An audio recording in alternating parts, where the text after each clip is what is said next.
And tonight's Safely Back to School, a Green Country woman with 40 years of teaching under her belt resigns. The former Skiatook teacher says that with her underlying health conditions, she just didn't want to risk her life going back to school in person. In the end, I just had to say I can't. COVID-19 concerns forced Nancy Shively to quit her job. Over 4 decades in education, the last 2 years at Skiatook.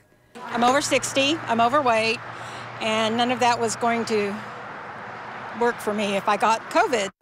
She also didn't want heartbreak for her own family. My husband, when we met, he was a widower, and he lost his first wife at a fairly young age, and nobody should have to live through that twice.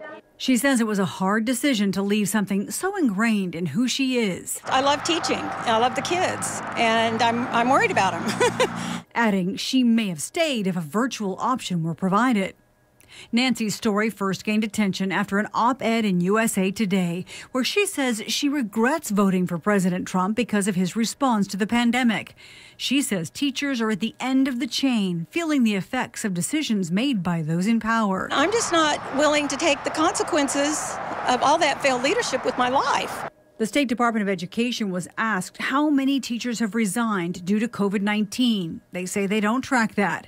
And as the districts statewide do what they can to protect students and teachers, like disinfecting buses and classrooms, Nancy says she doesn't want heartbreak for any student, especially those raised by grandparents. So a kid gets infected at school and brings it home to the one stable adult in their lives. I don't want any kid to have to live with that. I don't want any grandparents to die because of it. Shively still wants to continue working with students, such as with one-on-one tutoring and being a virtual mentor.